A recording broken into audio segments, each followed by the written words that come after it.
Hello guys, welcome to my channel the Manjeet rocks. और ये है मेरी coast to coast solo ride और आज है मेरा डे 5 और अभी फ़िलहाल मैं हूँ मॉर्जिम गोवा में और अब मैं निकल रहा हूँ यहाँ से आगे की ओर। मेरा नेक्स्ट डेस्टिनेशन जो है वो है कर्नाटका में मैं अभी कहाँ जाऊँगा वो मैं आपको अभी थोड़ी देर बाद बताता हूँ, बट फिलहाल मैं निकल रहा हूँ मेरी next coast to coast destination जो कि होगी कर्नाटका में। सो सारा सामान मैंने सेटल अप कर दिया है मेरी बाइक पे और ये मेरा रूम था। डिसेंट सा रूम है बट मेरा रूम मुझे काफ़ी ऊपर मिला, सीधे 3rd फ्लोर पे, तो मुझे काफ़ी दिक्कत हो गई सामान ऊपर लाने ले जाने में। खैर अभी निकलता हूँ मैं मेरी नेक्स्ट डेस्टिनेशन की ओर।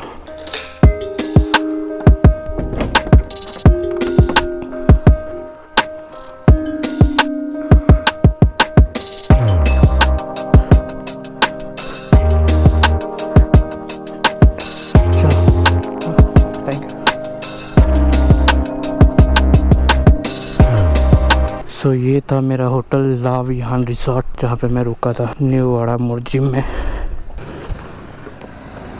ये मेरा स्विच ख़राब हो गया है जो कि है हेडलाइट का, तो उसकी वजह से प्रॉपर हेडलाइट चल नहीं रही है। वो मुझे रास्ते में ठीक करवाना पड़ेगा कहीं रुक के। और ये स्विच ऐसा है जो शायद कहीं मिलेगा भी नहीं आसानी से।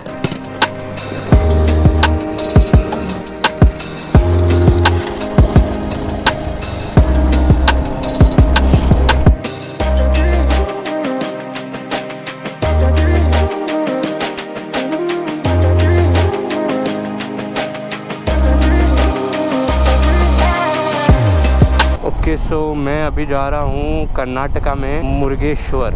वो यहाँ से है अराउंड 235 किलोमीटर। जो मैंने अभी तक गुजरात से यहाँ तक ड्राइव की है, अभी तक के मेरे सारे डेस्टिनेशन फिक्स थे, लेकिन अब से जो मेरी राइड होगी वो पूरी नॉन प्लान्ड राइड होने वाली है। बस मुझे मालूम है इसके बाद कर्नाटका स्टेट में जाना है, तो फ़िलहाल पहले तो गोवा से बाहर निकलते हैं और कर्नाटका में एंटर करते हैं।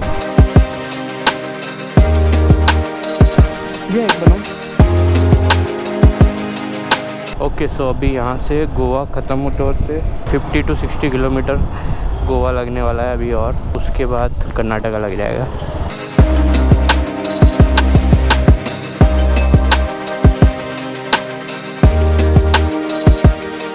भैया ये स्विच डालना है, डल जाएगा क्या अभी? ये एक्चुअली ना हेडलाइट का है। आपके पास है? मेरे पास नहीं है।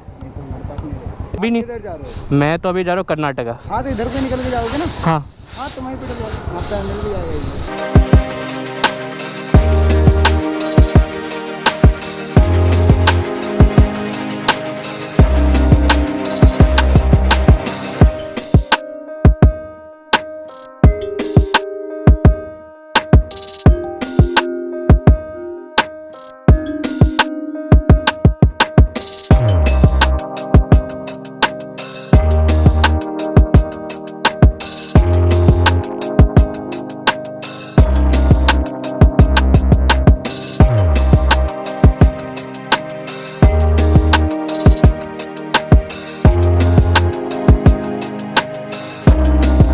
ये है गोवा का असली feel, colourful walls and churches और कोकोनट ट्रीज। हालांकि इतने कलरफुल वॉल इस एरिया में नहीं है जितने आपको पानाजी में मिलेंगे और ओल्ड गोवा में मिलेंगे। पानाजी में इसलिए ज़्यादा है क्योंकि वहाँ पे पोर्चुगीज इन्फ्लुएंस बहुत हद तक है।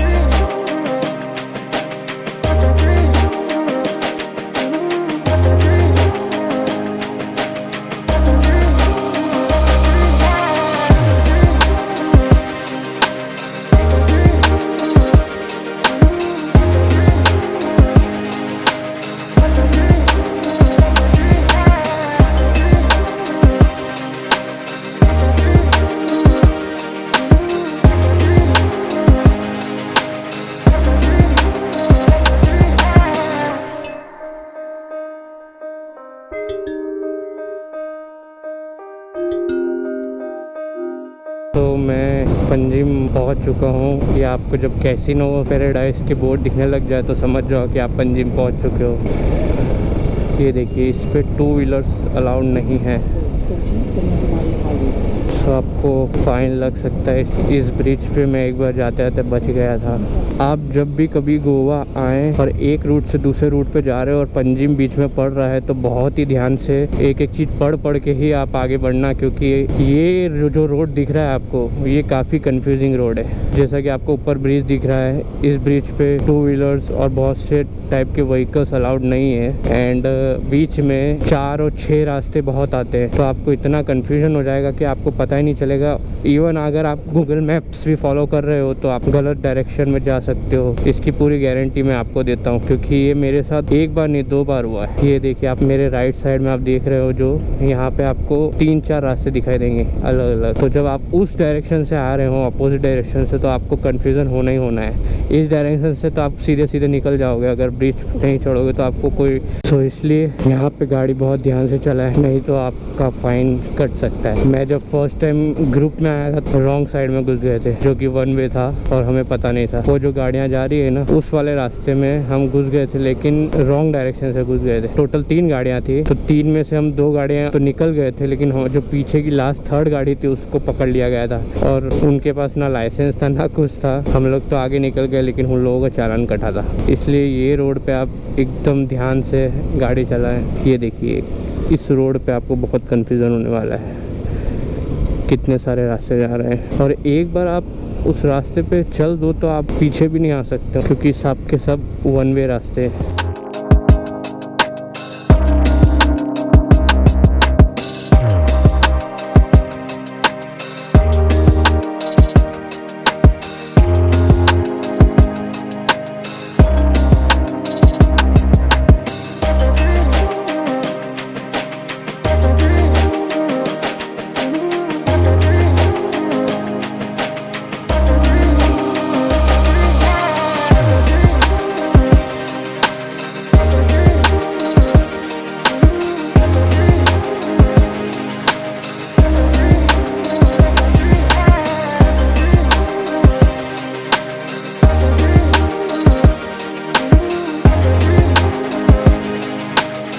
कारवार है यहाँ से अराउंड 72 किलोमीटर, कोलवा अंदर जाके 5 किलोमीटर, मैंगलोर 341, बेनोलिम 7 किलोमीटर। तो लास्ट टाइम मैं जब आया था गोवा, तो सबसे पहले बेनोलिम गया, उसके बाद कोलवा गया था, देन नेक्स्ट डे में गया था पेलोलिम बीच पे। सो अगर आप गोवा आ रहे हो तो बिंदास जा सकते हो बेलोलिम बीच। कोलवा बीच थोड़ा क्राउडेड है, बेलोलिम एकदम आपको शांत। और जब भी आप मडगांव के इस एरिया में घूम रहे हो तो भूल से भी बिना हेलमेट के तो घूमना भी मत, नहीं तो आपका चालान कट जाएगा। तो मैं फ़िलहाल मडगांव के अंदर एंटर कर चुका हूँ।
ओके, सो हम कर्नाटका में एंटर कर रहे हैं। सो ये है कर्नाटका का चेक पॉइंट।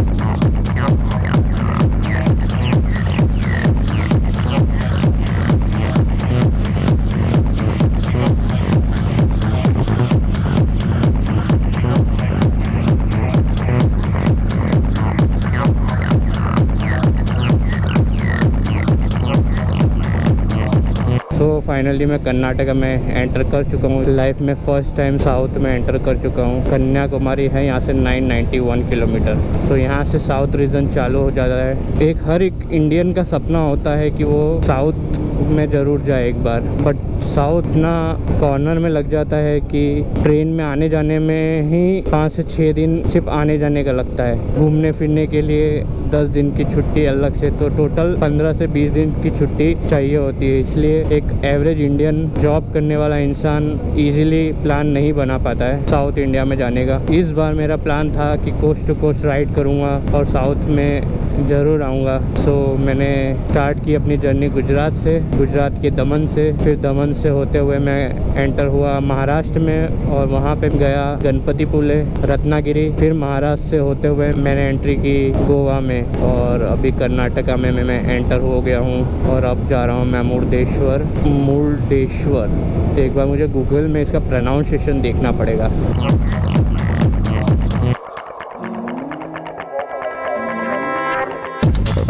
ये देखिए कन्याकुमारी का बोर्ड था। एक बोर्ड इंग्लिश में है, फिर उसके बाद जो आता है वो हिंदी में होता है, फिर उसके बाद जो आता है वो साउथ की लैंग्वेज में होता है। तो ये बहुत ही सही चीज़ है जो कि मैं चाहता हूँ कि होनी चाहिए हर स्टेट में। हिंदी और इंग्लिश तो मैंडेटरी होनी चाहिए। रीजनल लैंग्वेज हो ना हो, but Hindi and English. Hindi तो इंडिया के लिए और English because it's a universal language. तो कोई भी टूरिस्ट आए, एटलीस्ट जिसको हिंदी समझ में नहीं आता है तो उसको इंग्लिश तो समझ आ ही जाएगा।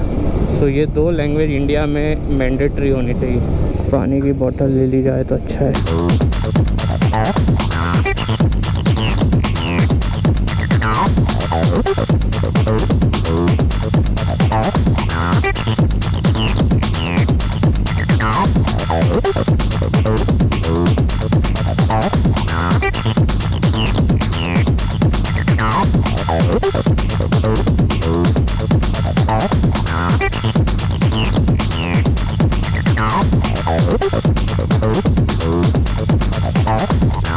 तो अब तक मैंने 1167 किलोमीटर चला लिए हैं फ्रॉम वडोदरा।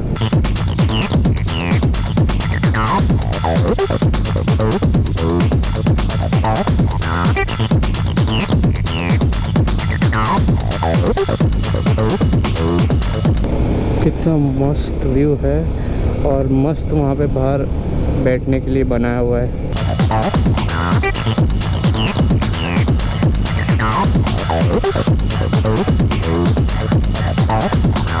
ओहो कितना साफ बीच है यार।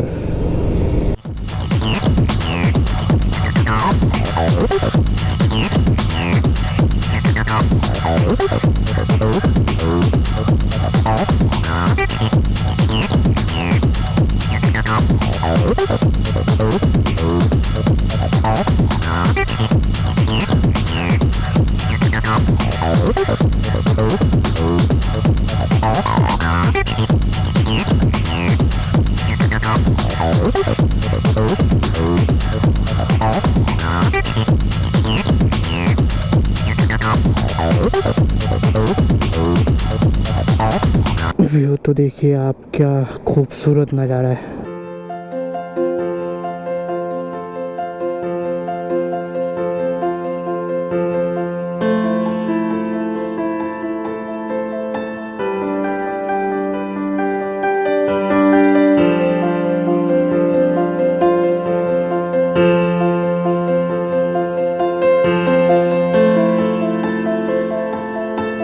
तो यहाँ का खूबसूरत व्यू देख के मुझसे रहा नहीं गया और मैं उतर के फोटोज और थोड़े वीडियो ले लिए मैंने।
96 किलोमीटर और है यहाँ से।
अभी बज रहे हैं अराउंड 4:45 और मुर्देश्वर है यहाँ से 48 किलोमीटर। और तो अराउंड मैं 6 बजे तक तो पहुँच जाना चाहिए आई होप, अगर मैंने कोई ब्रेक नहीं लिया तो। स्टिल मैंने सुबह से कोई चाय या नाश्ता या खाने का कोई ब्रेक नहीं लिया है अभी तक। सिर्फ जब निकला था उस टाइम पे शुगर केन जूस पिया था, उसके बाद कोई ब्रेक नहीं लिया है। हाँ, वाटर ब्रेक ज़रूर लिए है मैंने, और एक जगह रुक के पानी की बोतल ख़रीदी थी, दैट्स इट। मैंने कोई नाश्ता और टी ब्रेक नहीं लिया है। और अभी मेरी इच्छा तो हो रही है कि मैं चाय नाश्ता कुछ तो करूं, बट अगर मैंने चाय नाश्ता भी करने रुक गया तो आधा घंटा मेरा उसमें चला जाएगा। तो अगेन आज फिर मैं अंधेरे में पहुंचूंगा। तो मैं सोच रहा हूँ कि एक बार पहुंच जाऊं, उसके बाद वहां जाके डायरेक्ट हैवी फूड ही खाएंगे।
सिर्फ 4 किलोमीटर रह गए हैं, तो यहाँ से मुझे 500 मीटर के बाद राइट मुड़ना है।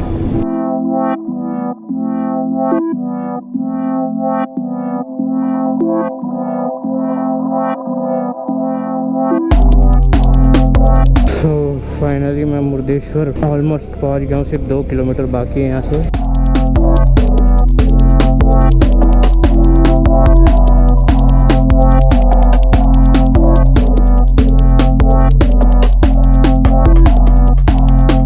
तो यहाँ पे सब आपके पीछे पड़ जाएंगे, room room room room room. Of course मुझे रूम चाहिए, लेकिन ऐसे नहीं, मैं आराम से पहले जगह को देख लूँ, के बाद पहले एक बार ओयो पे देखूँ एंड देन हम ढूंढने निकलेंगे रूम को। बट सबसे पहले जो मेन जगह है वहाँ के तो एक दर्शन हो जाए, उसके बाद रूम तो ले ही लेंगे। शाम का टाइम है तो कोई इतना टेंशन नहीं है। टेंशन तो होता है कि दिन में गर्मी में रूम ढूंढना। अगर मुझे 20 साइड रूम मिल जाएगा तो फिर मज़ा ही अलग है, और अपने को वैसे ही चमकता है। वाह,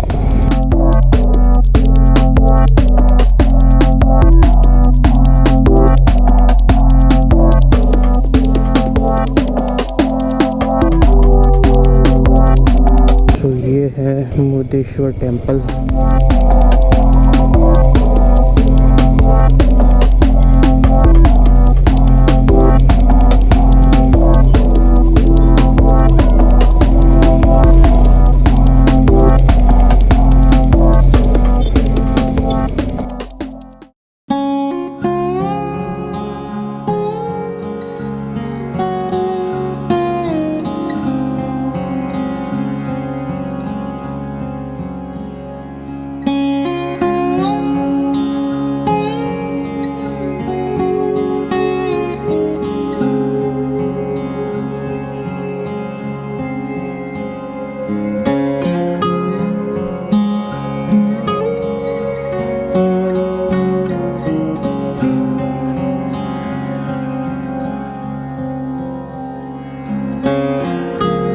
सो guys thanks for watching. I hope कि आपको ये वीडियो पसंद आया हो and please don't forget to watch next vlog, वो काफ़ी ज़्यादा इंटरेस्टिंग होने वाला है।